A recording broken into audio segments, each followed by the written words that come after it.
जय माता दी।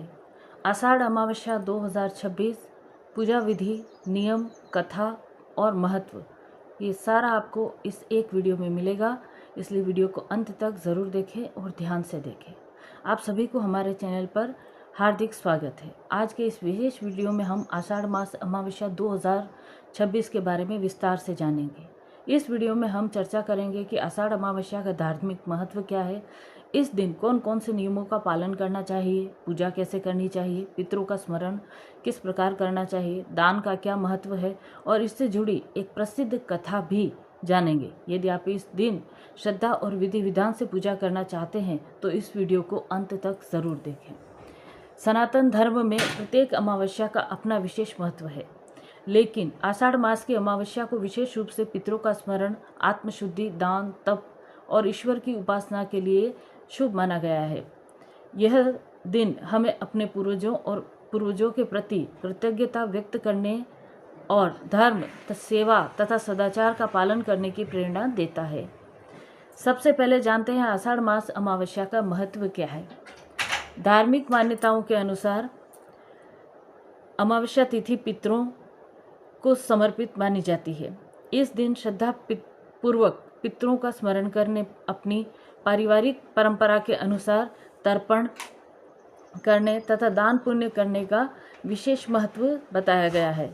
ऐसा माना जाता है कि सच्चे मन से किए गए शुभ कर्मों से परिवार में सुख, शांति, समृद्धि और सकारात्मक ऊर्जा का संचार होता है। अब बात करते हैं इस दिन के नियमों के बारे में। आषाढ़ अमावस्या के दिन प्रातःकाल ब्रह्म मुहूर्त में उठना शुभ माना जाता है। स्नान करके स्वच्छ वस्त्र धारण करें। यदि गंगा या किसी पवित्र नदी में स्नान संभव न हो तो अपने घर की जो पानी की बाल्टी आप भरते हैं उसमें थोड़ा सा गंगा जल डाल दें और स्नान करें। स्नान के बाद घर के पूजा स्थान की सफाई करें। भगवान शिव, महादेव, भोलेनाथ, भगवान विष्णु, माता लक्ष्मी, भगवान सूर्य तथा अपने इष्ट का स्मरण करें। दीपक जलाएं, धूप अर्पित करें और श्रद्धापूर्वक पूजन करें। यदि आपके परिवार में पितरों के निमित्त तर्पण करने की परंपरा है तो उसे योग्य आचार्य के मार्गदर्शन में करें। जिन लोगों के यहाँ यह ऐसी परंपरा नहीं है, केवल श्रद्धा से अपने पूर्वजों का स्मरण करें और उनके प्रति कृतज्ञता व्यक्त करें। अब जानते हैं पूजा विधि के बारे में। सबसे पहले स्नान करके स्वच्छ वस्त्र धारण करें। पूजा स्थान पर भगवान का चित्र या प्रतिमा स्थापित करें। एक दीपक जलाएं। जल, अक्षत, पुष्प, चंदन, फल और नैवेद्य अर्पित करें। इसके बाद भगवान का ध्यान करें और अपनी श्रद्धा के अनुसार मंत्रों का जाप करें। अंत में आरती करें और परिवार की सुख समृद्धि तथा समस्त प्राणियों की कल्याण की प्रार्थना करें। अब बात करते हैं दान के महत्व की। धार्मिक परंपराओं में इस दिन अन्न, जल, वस्त्र, छाता, फल या अन्य आवश्यक वस्तुओं का दान अपनी सामर्थ्य के अनुसार करना पुण्यदायक माना जाता है।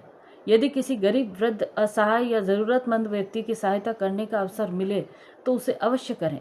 दान का वास्तविक मूल्य उसकी भावना में होता है, न कि उसकी मात्रा में। अब जानते हैं कि इस दिन किन बातों का आपको ध्यान रखना चाहिए। क्रोध, झूठ, छल, कटु वचन और अनावश्यक विवादों से बचें। नशे और तामसिक भोजन से दूर रहें। पूरे दिन यथासंभव सात्विक विचार रखें और ईश्वर का स्मरण करते रहें। किसी का अपमान न करें और पशु पक्षियों के प्रति भी दया का भाव रखें। अब आते हैं आषाढ़ मास की जो एक कथा है प्रेरणादायक, उस पर।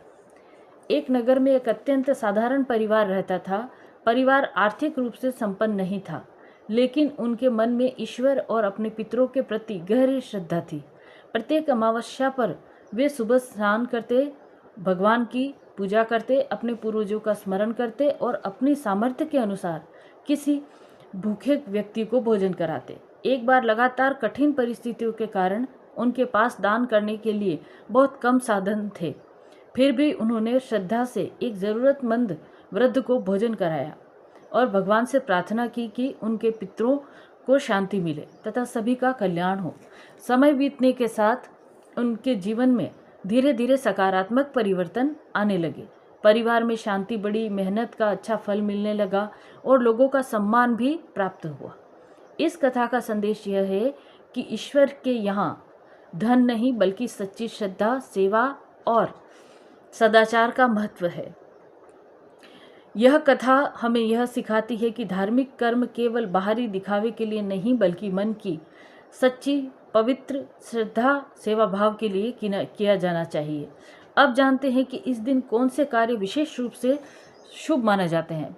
मेरी पहली वीडियो में भी मैंने बताया है, सुबह जल्दी उठकर स्नान करना, घर और पूजा स्थान की सफाई करना, भगवान का ध्यान और आरती करना, अपने पूर्वजों का श्रद्धापूर्वक स्मरण करना, ज़रूरतमंदों की सहायता करना, पक्षियों और पशुओं के लिए जल और भोजन की व्यवस्था करना, सात्विक भोजन ग्रहण करना, परिवार के साथ मिलकर प्रार्थना करना।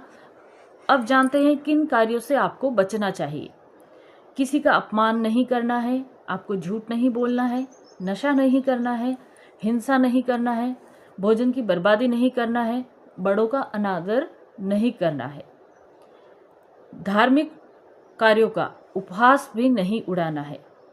इसके अलावा ये भी आप याद रखें कि किसी भी धार्मिक परंपरा का मूल उद्देश्य मनुष्य को सत्य, करुणा, संयम, सेवा और सदाचार की ओर प्रेरित करता है। पूजा के साथ साथ यदि हमारे व्यवहार में भी विनम्रता और दया हो तब भी धर्म का वास्तविक लाभ मिलता है। यदि आपके परिवार में आषाढ़ अमावस्या से संबंधित कोई विशेष परंपरा चली आ रही है तो उसका सम्मान पूर्वक पालन करें। यदि किसी विशेष धार्मिक अनुष्ठान या तर्पण के बारे में संदेह हो तो अपने परिवार के बुजुर्गों या योग्य विद्वानों से आप मार्गदर्शन प्राप्त कर सकते हैं। हे प्रभु, हमारे जीवन भगवान से आप इस प्रकार से प्रार्थना करें। हे प्रभु, हमारे जीवन में सत्य, धर्म, करुणा और सद्बुद्धि का प्रकाश बनाए रखें। हमारे पूर्वजों के प्रति कृतज्ञ रहने की प्रेरणा दें। हमारे परिवार में सुख, शांति, स्वास्थ्य और समृद्धि प्रदान करें। समस्त प्राणियों का कल्याण हो और संसार में प्रेम तथा सद्भाव बना रहे। इसी मंगल कामना के साथ हम अपनी वाणी को विराम देते हैं। यदि आपको यह वीडियो पसंद आई हो तो इसे लाइक करें, अपने मित्रों और परिवारों में शेयर करें और हमारे चैनल को सब्सक्राइब करके बेल आइकन दबा दें ताकि धर्म, संस्कृति और भारतीय परंपराओं से जुड़े ऐसे ही ज्ञानवर्धक वीडियो सबसे पहले आप तक पहुँचे। बहुत बहुत धन्यवाद। हर हर महादेव। जय हरि।